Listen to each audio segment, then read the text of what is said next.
Hi folks, how are you? So just going to give you a little bit of a background.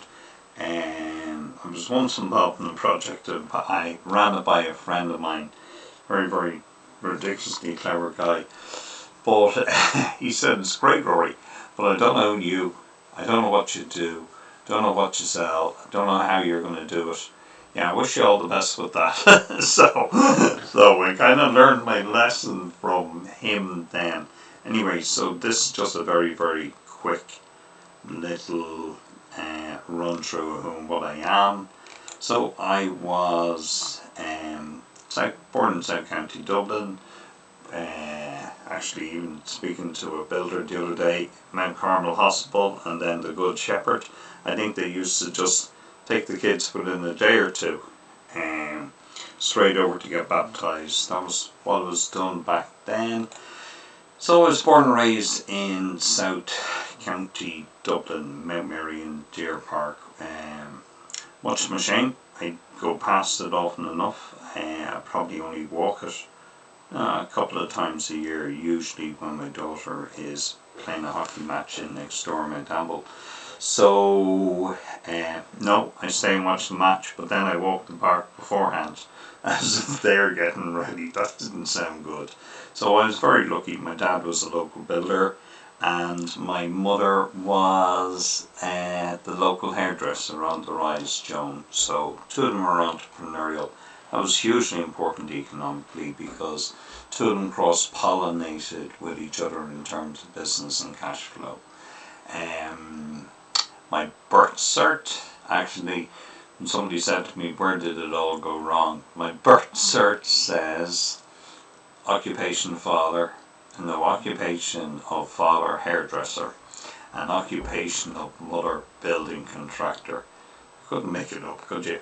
So that's, I was very lucky to be born and raised in a wonderful family and a wonderful environment in the foothills of the mountains and straight into town. So I had a great childhood, active, outdoors, sports. If I had any regret, it would have been that I didn't play a greater diversity of sports.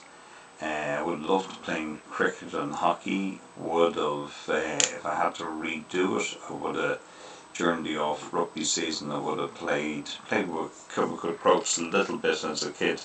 Everybody did, but I would have, looking back at it, would have been an ideal fit to actually play in the off season as well. Considering I knew a huge amount of the guys, would have been great crack, and I played soccer as well. So typical sort of environment, family, friends. I was very lucky. I went to school in town, CUS, so I had buddies from all over the north side as well as D2, D4, and so that was something that really taught me life lessons. Yeah, winning and losing. Interesting dynamic to go from a modest school background into playing down in Lansdowne where you were expected to win. So neurologically that was a different mindset. Expectations, values, psychological transformations. Very lucky. Went to Trinity initially, did a degree in economics and geography.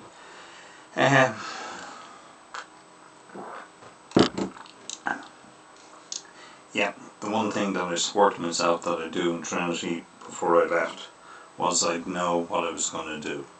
I'd say, whatever about the degree, you got 4 years here, pal. Know what you're doing walking out the doors.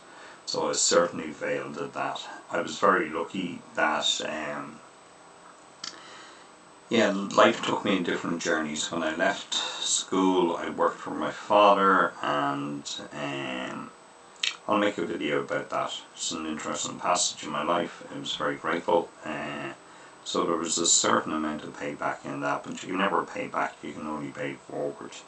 So great day out, graduation day, and something that I'm very looking forward to with my own daughter in the relatively near future. So I've been in construction longer than 35 years, don't even know why I said it. first day that I was in construction, I was about 13 years of age, and I went down to Mount Marion Avenue, and there was a mews being built, and left hand side, about a third down, red bricks and mews. My dad had made the deal with the guy, went down to look at a broken window, and he came back with a mews. You wouldn't, and as a quantity surveyor, gee, my head is scratching even still thinking about it. But that was the way things were done. And a lifetime later, I had a great client, Mount Marion Avenue, left hand side, 1/3 of the way down. He asked me to call down to the house to view the site and view everything. And Lord and behold, there's the mews outside. So things come full circle. An awesome set of clients. So I joined the family business after college. There was incremental slippage in the family business, and it just needed a different set of skill sets than the awesome ones that my father already had. Everybody loved Fran, great man. Yeah, and I did idolise him, still do, God bless his soul. But the reality was, one job priced wrong leads to catch up, and another one leads to catch up, and another leads to catch up, and before you know it, there's a spiral. And the way we got out of the spiral was the same flow, incrementally upward spirals. And he was very, very, very fortunate, and things were meant to be. He ended up with two very advantageous things that happened to him, and one of them was this baby here. We went and did marketing, which was unheard of back then, literally unheard of. Even this is before internet times.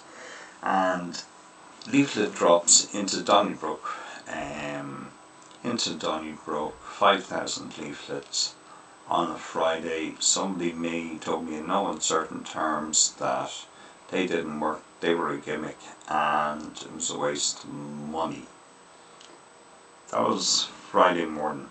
Thursday morning, Friday morning, Friday night, in came Hurricane Charlie and obliterated the dollar, broke his banks, which was horrendous for a lot of people, but that actually gave my father about a year and a half's worth of work. And coupled with closing down the Gerrard Street Hospital, he decommissioned the whole place and he boarded it up and he secured it. Between those two events, the business was turned around, and at that stage I got a J1. I didn't get a J1, I'd already had a J1. I got a Morrison visa and I went to the States. What would have happened if I'd stayed? I don't know. I kind of guess family dynamics might have outgrown that business, they might have outgrown me. It was a good time to leave. Things had been stabilised, I'd learned a huge amount. I gained even more respect for my parents and what they were going through, and I got to spend time with them.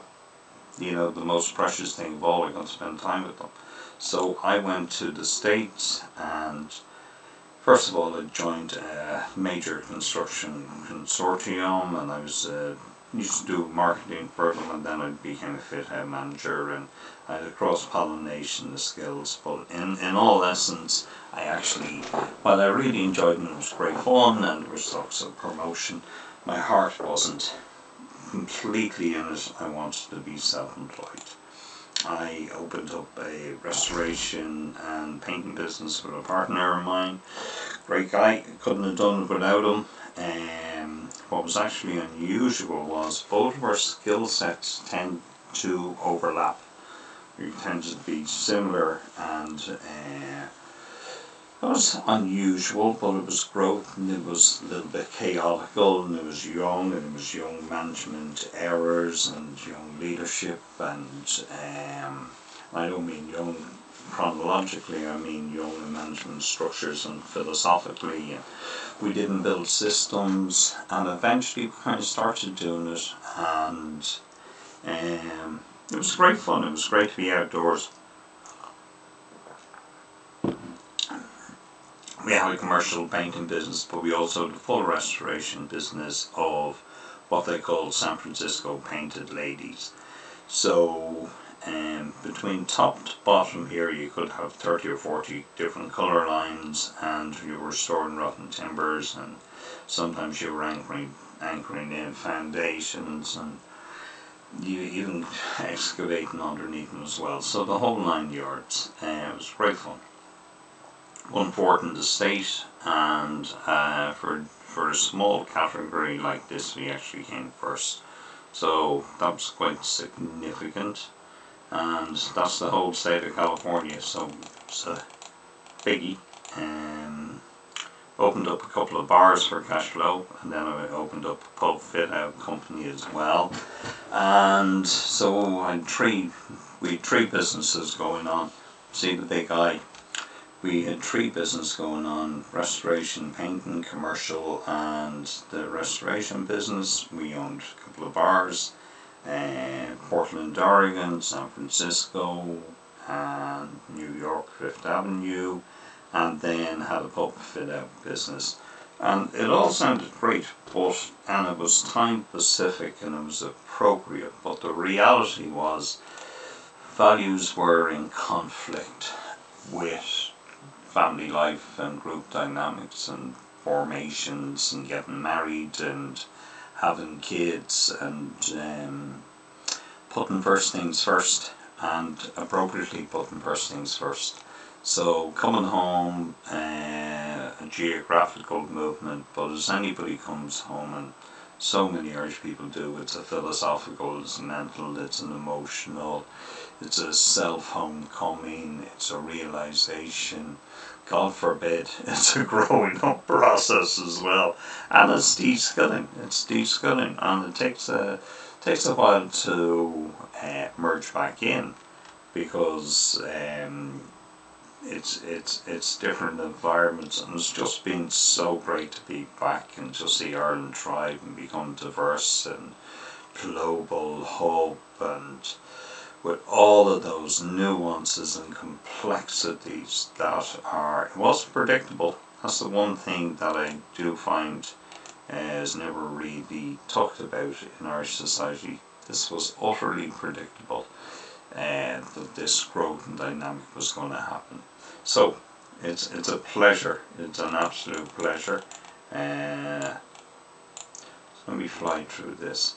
So, and then reskilling. Yeah, I went on construction all my life, but I don't believe that construction is one-dimensional. I believe it's multi-dimensional, behavioristically, organisationally, attitudinally, philosophically, technologically. So even within the environment, while I was training subjects that may not necessarily always be seen to be directly associated, everything's interlinked into a system.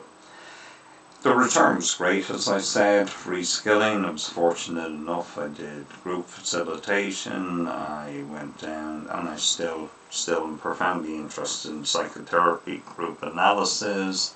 I went up to the IMI, did organisational behaviour in the Masters for 2 years. That was great fun, brilliant people, and so it's about having different lenses to look at different problems. That's about it, and actually seeing, well, is there different solutions to different opportunities?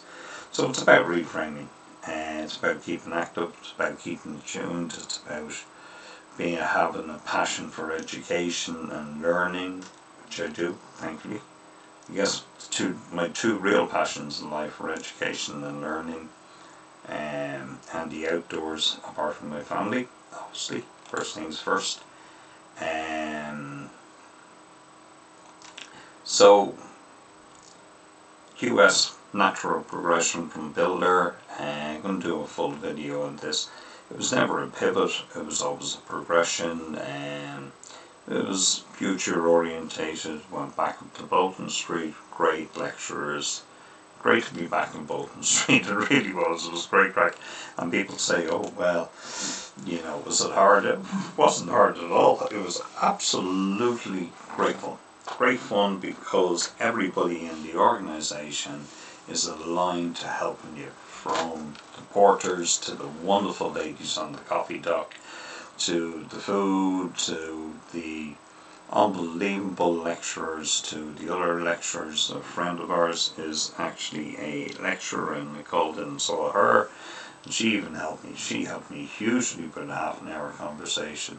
The support systems, everything. So,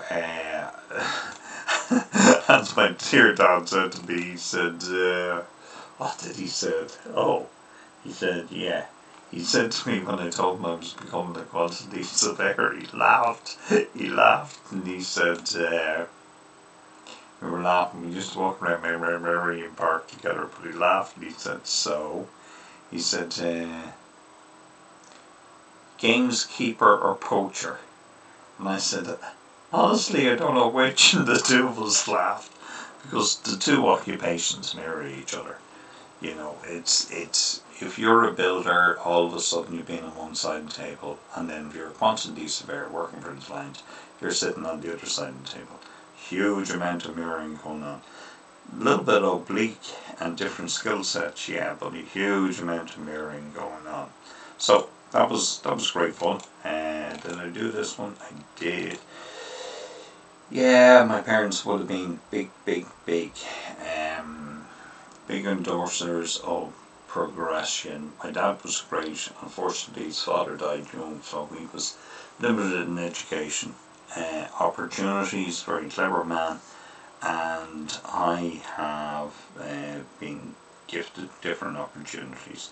So, degree, diploma in construction. Then in California, you actually got to go through state exams, and you got to go back to college to become a contractor. Got to do the same thing to become. These are actually 3 different licenses: restoration, painting, things. So you got to pass exams, organizational behavior, group facilitations, graduate diploma, psychoanalytic studies. Yeah. When it's right, I will pursue this line, but it's about, overall, this is all contextual about first things right, group analysis and facilitation. This was great because I actually managed to get to do some volunteering, which time pressurized. I don't have a lot of time. Went back up, did a BIM graduate cert, building information technology. Absolutely brilliant. Brilliant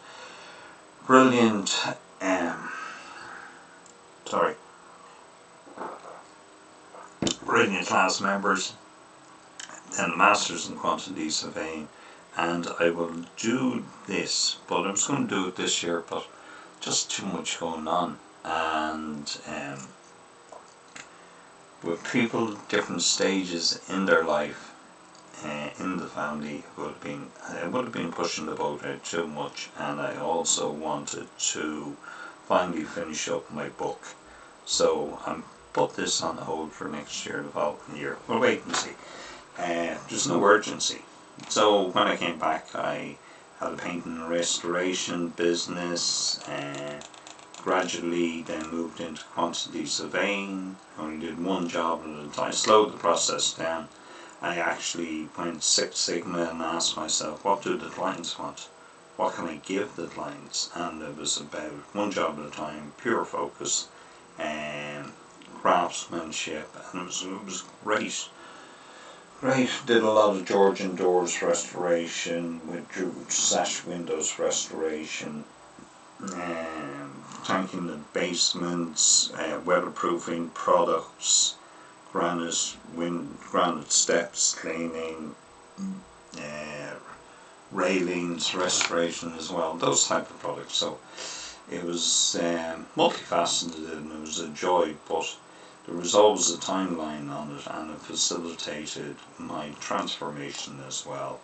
It's not transformation, gradual change, but it also, so I was fortunate enough, my life cycle has been a labourer, son of a builder, a labourer, skilled labourer, a painter, restorator, assistant manager, turnaround kit, owner, multifaceted owner running different companies in different locations, restoration back in Dublin, and then a QS.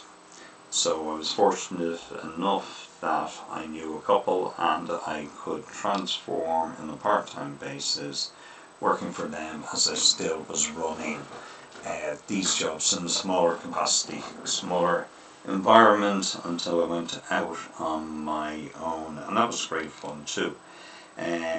Practice itself,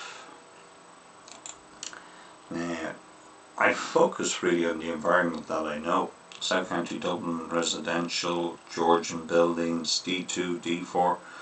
It's not by accident I went to school in the environment and worked there, and the rest is South County Dublin. But what do I bring? There's the question. I bring mindset, and I understand how people think. Or maybe I don't. Maybe that's utterly arrogant. I walked in the shoes of contractors. That's the bait. So I know the possible way that they think would be a far more realistic reframe. So I do builds and quantities, cost plans, tender analysis, dispute resolutions. Really and truly, one of the great courses that we did in the IMI was, you don't get to this point. You don't get to the point where there's a dispute. You facilitate all the way through a project with the aim that you don't end up here. And there was a great HR guy, can't remember his name, lived down in Ireland, but he was really, really Frank something or another. Really, really, really clever man. He was actually went anyway, but he was the top guy, and it's amazing. Most importantly, I don't remember his last name, but I remember the message. The message was solve it as you go, constantly. So 35 years, but even longer, because I used to think I was working on building sites. Sure, in reality, my father was babysitting me and teaching me life skills that I had no earthly idea he was teaching me. He was brilliant with people. Man was absolutely brilliant with people. People liked him. And he also had a very hard edge to him when push came to shove in the building site, and it was a very, very, very different time back then. So very different time, different values. So you get embedded into a community. I was Marley Court chairman, my goodness. And then once the kids go to school, as I said, love volunteering when having a chance. Life's a game. And if I can help in any way, give me a call. Okay? Really appreciate it. Need to change this information. This is all gone. Okay, thanks folks. Talk to you. Bye.